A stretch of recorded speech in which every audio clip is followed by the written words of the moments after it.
जय श्री कृष्णा, राधे राधे। ओम नमः शिवाय। प्रेम से बोलिए लक्ष्मी नारायण भगवान की जय हो। प्रिय भक्तजनों, आप सभी को निर्जला एकादशी व्रत की हार्दिक शुभकामनाएं। भगवान श्री हरि के भक्तों को एकादशी व्रत का बेसब्री से इंतजार रहता है। वर्ष में 24 एकादशियां आती हैं, किंतु इन सभी एकादशियों में जेठ शुक्ल एकादशी सबसे बढ़कर फल देने वाली मानी जाती है, क्योंकि इस एकादशी का व्रत रखने से वर्ष भर की एकादशियों के व्रत का फल प्राप्त हो जाता है। निर्जला एकादशी का व्रत अत्यंत संयम और साध्य के साथ किया जाता है। इस युग में यह व्रत संपूर्ण सुख, भोग और अंत में मोक्ष कहा गया है। कृष्ण पक्ष और शुक्ल पक्ष दोनों पक्षों की एकादशी में अन्न खाना वर्जित है। निर्जला एकादशी में जैसा नाम से ही पता चलता है कि इस दिन इतनी भरी गर्मी में जल के बिना यह व्रत किया जाता है। अन्य एकादशियों में जल और फल ग्रहण कर सकते हैं, लेकिन निर्जला एकादशी के दिन बिना जल के, बिना फलाहार किए हमें यह व्रत करना होता है। तो प्रिय भक्तजनों, व्रत के साथ साथ हमें निर्जला एकादशी की व्रत कथा को भी जरूर सुनना चाहिए। तो आइए भगवान श्री हरि के चरणों का ध्यान करते हुए कथा का रसपान करते हैं और भगवान श्री हरि से प्रार्थना करते हैं, जो भी भक्त निर्जला एकादशी का व्रत करे उसका वह व्रत संपूर्ण हो और भगवान श्री हरि की कृपा प्राप्त हो। निर्जला एकादशी व्रत का पौराणिक महत्व और व्याख्यान कम रोचक नहीं है। जब सर्वज्ञ वेद व्यास ने पांडवों को चारों पुरुषार्थ, धर्म, अर्थ, काम और मोक्ष देने वाली एकादशी व्रत का संकल्प कराया, तब युधिष्ठिर ने कहा, हे जनार्दन, ज्येष्ठ मास के शुक्ल पक्ष में जो एकादशी पड़ती है, कृपया उसका वर्णन कीजिए। भगवान श्री कृष्ण ने कहा, हे राजन, इसका वर्णन परम धर्मात्मा सत्यवती नंदन व्यास जी करेंगे, क्योंकि ये संपूर्ण शास्त्रों के तत्वज्ञ और वेद वेदांगों के पारंगत विद्वान हैं। तब वेद व्यास जी कहने लगे, कृष्ण पक्ष और शुक्ल पक्ष दोनों पक्षों की एकादशी में अन्न खाना वर्जित है। द्वादशी के दिन स्नान करके पवित्र हों और फूलों से भगवान केशव की पूजा करें। फिर नित्य कर्म समाप्त होने के बाद पहले ब्राह्मणों को भोजन देकर अंत में स्वयं भोजन करें। यह सुनकर भीमसेन बोले, परम बुद्धिमान पितामह, मेरी उत्तम बात सुनिए। राजा युधिष्ठिर, माता कुंती, द्रौपदी, अर्जुन, नकुल और सहदेव ये एकादशी को कभी भोजन नहीं करते और मुझसे भी हमेशा यही कहते हैं कि भीमसेन, एकादशी को तुम भी ना खाया करो। परंतु मैं उन लोगों से यही कहता हूँ कि मुझसे भूख नहीं सही जाती। भीमसेन की बात सुनकर व्यास जी ने कहा, यदि तुम नरक को दूषित समझते हो और तुम्हें स्वर्ग लोक की प्राप्ति अभिष्ट है, तो दोनों पक्षों की एकादशियों के दिन भोजन नहीं करना चाहिए। भीमसेन बोले, महाबुद्धिमान पितामह, मैं आपके सामने सच कहता हूँ, मुझसे एक बार भोजन करके भी व्रत नहीं किया जा सकता, तो फिर उपवास करके मैं कैसे रह सकता हूँ? मेरे उदर में व्रत नामक अग्नि प्रज्वलित रहती है, अतः मैं जब बहुत अधिक खाता हूँ तभी ये शांत होती है। इसलिए महामुनि, मैं पूरे वर्ष भर में केवल एक ही उपवास कर सकता हूँ, जिससे स्वर्ग की प्राप्ति सुलभ हो और जिसके करने से मैं कल्याण का भागी हो सकूं। ऐसा कोई एक व्रत निश्चय करके बताएं, मैं उसका यथोचित रूप से पालन करूंगा। व्यास जी ने कहा, भीम, ज्येष्ठ मास में सूर्य वृष राशि पर हो या मिथुन राशि पर हो, शुक्ल पक्ष में जो एकादशी हो उसका यत्न पूर्वक निर्जल व्रत करो। केवल कुल्ला या आचमन करने के लिए मुख में जल डाल सकते हो। उसको छोड़कर किसी प्रकार का जल विद्वान पुरुष मुख में ना डालें, अन्यथा व्रत भंग हो जाता है। एकादशी को सूर्य उदय से लेकर दूसरे दिन के सूर्य उदय तक मनुष्य जल का त्याग करे तो यह व्रत पूर्ण होता है। तदंतर द्वादशी को प्रभात काल में स्नान करके ब्राह्मणों को विधि पूर्वक जल और सुवर्ण का दान करे। इस प्रकार सब कार्य पूरा करके जितेंद्रिय पुरुष ब्राह्मणों के साथ भोजन करे। वर्ष भर में जितनी एकादशियां होती हैं उन सब का फल निर्जला एकादशी के पालन मात्र से मनुष्य प्राप्त कर लेता है, इसमें तनिक भी संदेह नहीं। शंख चक्र गदा धारण करने वाले भगवान केशव ने मुझसे कहा था कि यदि मानव सबको छोड़कर एकमात्र मेरी शरण में आ जाए और एकादशी को निराहार रहे तो वह सब पापों से छूट जाता है। एकादशी व्रत करने वाले पुरुष के पास विशाल काय, विकराल आकृति और काले रंग वाले दंडपाशधारी भयंकर यमदूत नहीं आते। अंत काल में पीतांबरधारी सौम्य स्वभाव वाले, हाथ में सुदर्शन धारण करने वाले और मन के समान वेगशाली विष्णु दूत आखिर इस वैष्णव पुरुष को भगवान विष्णु के धाम ले जाते हैं। अतः निर्जला एकादशी को पूर्ण यत्न करके उपवास और श्री हरि का पूजन करो। स्त्री हो पुरुष हो, यदि उसने मेरु पर्वत के बराबर भी महान पाप किया है तो वह इस सब एकादशी के व्रत के प्रभाव से भस्म हो जाता है। जो मनुष्य उस दिन जल के नियम का पालन करता है वह पुण्य का भागी है। उसे एक एक प्रहर में कोटि कोटि स्वर्ण मुद्रा दान करने के बराबर फल प्राप्त होता है। मनुष्य निर्जला एकादशी के दिन स्नान, दान, जप, होम आदि जो कुछ करता है वह सब अक्षय होता है। ये भगवान श्री कृष्ण का कथन है। निर्जला एकादशी को विधि पूर्वक उत्तम रीति से उपवास करके मानव वैष्णव पद को प्राप्त कर लेता है। जो मनुष्य एकादशी के दिन अन्न खाता है वह पाप का भोजन करता है। इस लोक में वह चांडाल के समान है और मरने पर दुर्गति को प्राप्त होता है। जो ज्येष्ठ के शुक्ल पक्ष में एकादशी को उपवास करके दान करेंगे वे परम पद को प्राप्त होंगे। जिन्होंने एकादशी को उपवास किया है वे ब्रह्म हत्यारे, शराबी, चोर, गुरुद्रोही होने पर भी सब पापों से मुक्त हो जाते हैं। हे कुंती नंदन, निर्जला एकादशी के दिन श्रद्धालु स्त्री पुरुषों के लिए जो विशेष दान कर्तव्य विहित हैं उन्हें सुनो। उस दिन जल में शयन करने वाले भगवान विष्णु का पूजन और जलमयी धेनु का दान करना चाहिए अथवा प्रत्यक्ष धेनु या घृतमयी धेनु का दान उचित है।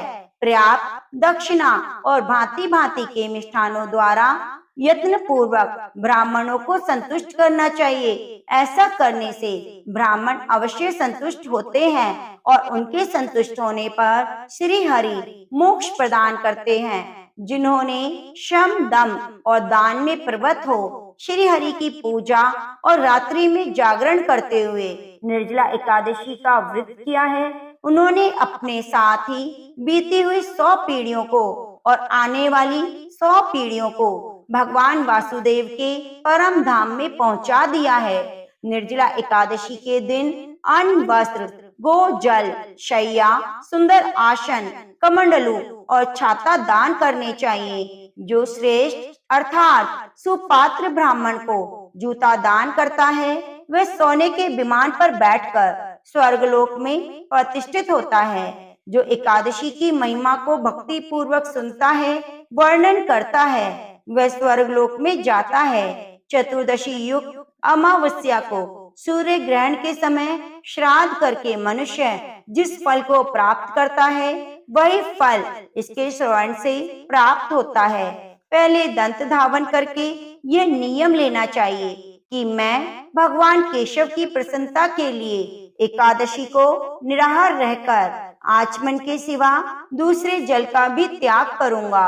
द्वादशी को देवेश्वर भगवान विष्णु का पूजन करना चाहिए। गंध, धूप, पुष्प और सुंदर वस्त्र से विधि पूर्वक पूजन करके घड़े के दान का संकल्प करते हुए इस मंत्र का उच्चारण करें। संसार सागर से तारने वाले हे देव ऋषिकेश, इस जल के घड़े का दान करने से आप मुझे परम गति प्राप्त कराइए। भीमसेन ज्येष्ठ मास में शुक्ल पक्ष की जो शुभ एकादशी है उसका निर्जल व्रत करना चाहिए। उस दिन श्रेष्ठ ब्राह्मणों को शक्कर के साथ जल के घड़े का दान करना चाहिए।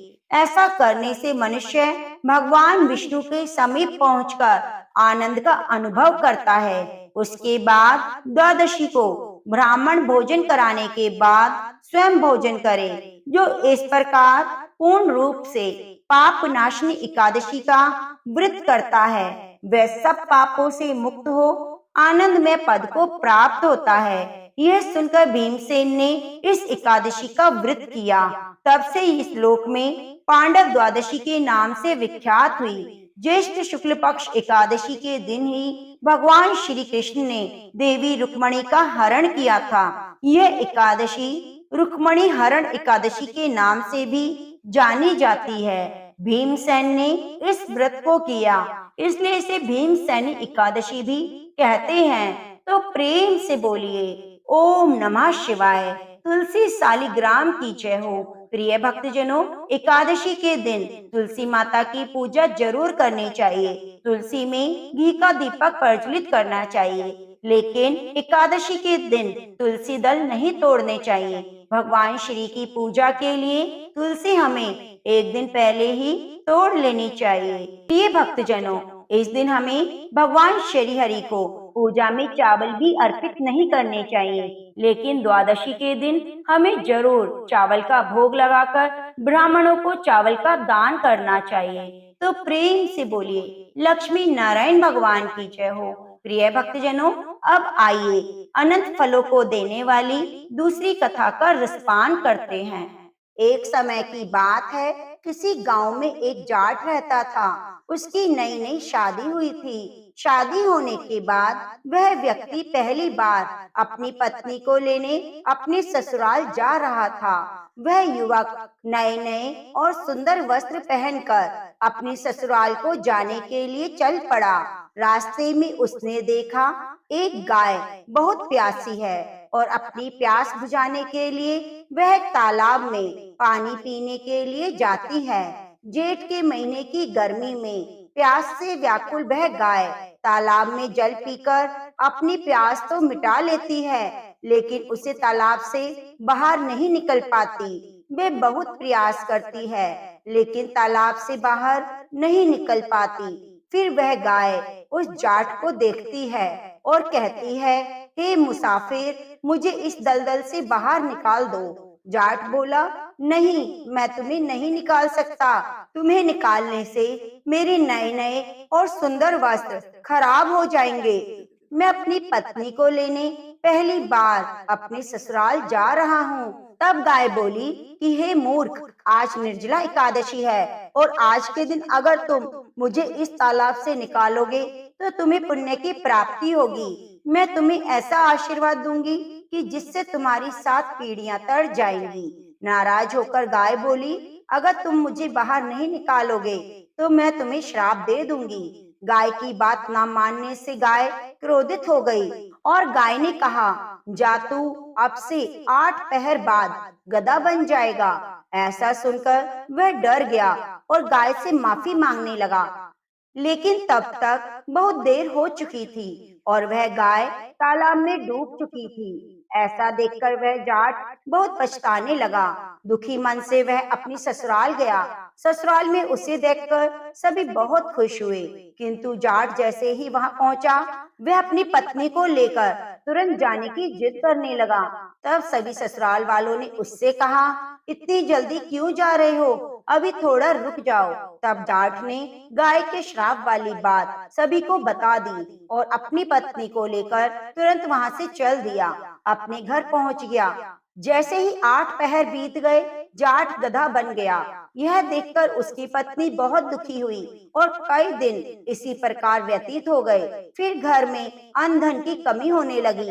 तब वह गधा अपनी पत्नी से बोला, तुम मुझे साथ लेकर मजदूरी करने चलो। उसकी पत्नी और गधा दोनों राजा के यहाँ पहुंचे। वहां पर खान की खुदाई का काम चल रहा था। राजा ने उसे अपने यहाँ काम पर रख लिया। फिर उसकी पत्नी अपने सर पर मिट्टी से भारी दलिया रखकर काम करने लगी। यह देखकर वहां काम कर रहे अन्य मजदूर उस स्त्री से कहते हैं, बहन, जब तुम्हारे पास गधा है तो तुम मिट्टी अपने सर पर क्यों लाद कर लाती हो? वह उनसे कुछ नहीं कहती। यह सब दृश्य दूर से राजा भी देख रहा था। फिर एक दिन राजा उस स्त्री से पूछता है कि तुम इस गधे से काम क्यों नहीं लेती? तब वह स्त्री कहती है, महाराज, ये गधा नहीं, मेरे पति हैं। एक गाय के श्राप के कारण गधा बन गए। फिर उस स्त्री ने पूरी कहानी राजा को बताई। तब राजा ने उस स्त्री की मदद करने की सोची। अपने राज्य के विद्वान ब्राह्मण को बुलाकर उसका उपाय पूछा। तब ब्राह्मण ने राजा से कहा, महाराज, इसका एक ही उपाय है। अगर कोई मनुष्य अपने जीवन काल में 101 एकादशियों का व्रत रख चुका हो और वह अपने इस पुण्य का फल अगर इस गधे को दे दे तो वह फिर से मनुष्य बन जाएगा। इसके बाद राजा ने अपने मंत्रियों के द्वारा पूरे नगर में खबर पहुंचा दी कि जिस किसी ने भी 101 एकादशियों का व्रत रखा हो वह अपना पुण्य देने को तैयार हो तो इस व्यक्ति को अपना आधा राज्य दान कर देगा। किंतु ऐसा ऐलान करने के बाद भी पूरे राज्य में कोई ऐसा व्यक्ति नहीं मिला जिसने 101 एकादशियों का व्रत किया हो। किसी ने 11 की थी तो किसी ने 21 एकादशियों का व्रत कर रखा था। यह सुनकर राजा बहुत चिंतित हुआ। इतनी ही देर में वह एक बूढ़ी स्त्री आई। वह राजा से कहती है, महाराज, मैंने पूरी 101 एकादशियों का व्रत कर रखा है। जब राजा खुशी होकर बोला, हे माता, आप अपनी 101 एकादशियों के व्रत का पूर्ण फल गधे को दे दीजिए। मैं आपको अपना आधा राज्य देकर सारा धन दे दूंगा।